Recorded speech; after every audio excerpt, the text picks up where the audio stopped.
Hi guys! Hi guys! Unboxing! Wala, papagita lang yun. Papagita lang yung mga binili. Ano na. Akin. Ito yung binili ko kanina na gagamitin ko sa work ko. So, lumabas kami kanina. Punta kami ng town. Ayan. Nike na Revolution 7. Ano. Kailangan kasi pure black sa work.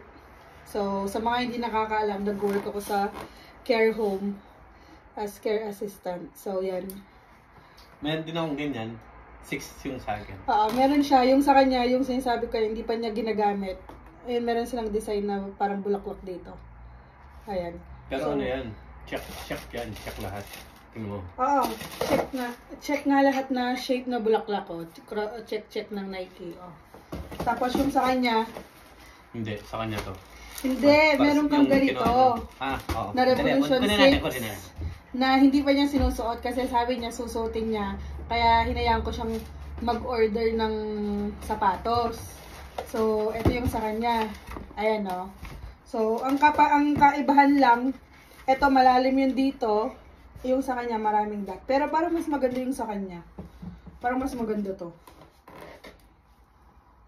Kasi mas marami yung design nito eh. Pero pareho lang din naman. May ayan, pure black. Sa kanila naman, sinabi kasi nung una, kailangan pure black. Pero ngayon, kahit hindi naman pure black, pwede na. So, tapos pag uwi namin, itong pina-order niya sa akin na Vinted. Ay, sa ito. So, yung Vinted guys, kung saan kami nag-online, parang ukay-ukay na online. Ganon. Yung mga used na damit na. Pero mga bago pa. So, ako nag-order kaya nakapangalan sa akin, pero sa kanya talaga to. O, ayan, buksan mo na. Ganito ba talaga? Malalim. Oo. Yes, buksan mo na. Okay.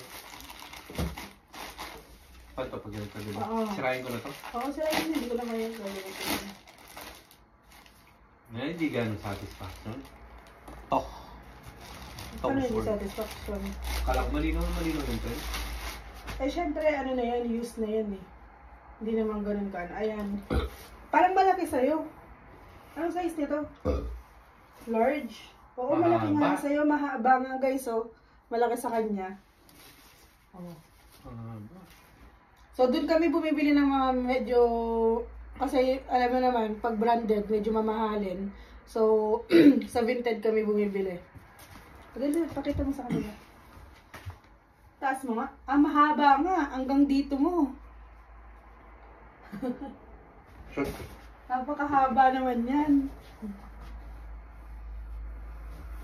Uy, ang bango ah. Wait lang guys. Bago na ba? Kasakto lang. Hindi, mahaba. Ayan.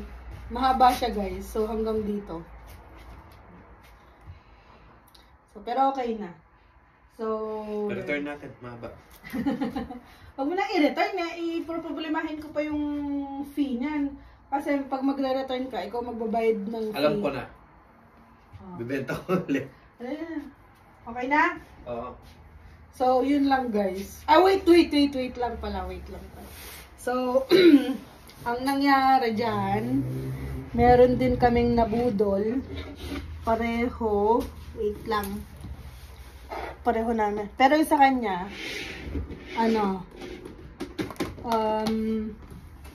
brand new. So, yung sa kanya kanina, nakabili siya nito. Wolong and Wrestling na 2023. So, ayan. Nakabudol siya kanina kasabay nung sapatos ko. Tapos kahapon, nung nakaraan, ito naman yung binili niya sa akin, Just Dance. Makita yung price. Nakita niyo ba yung price?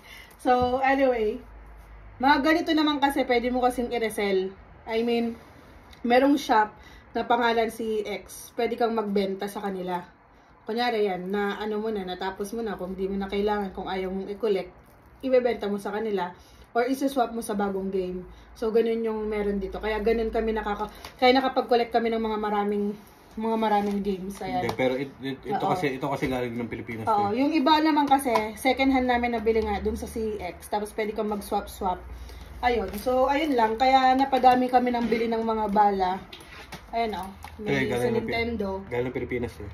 Pero ginagamit naman namin kasi, syempre, pampatanggal ng stress yan dito sa UK, guys. Dahil nga, pagod sa trabaho. So, yan lang yung libangan namin. Hindi naman kami araw-araw na namamasyal.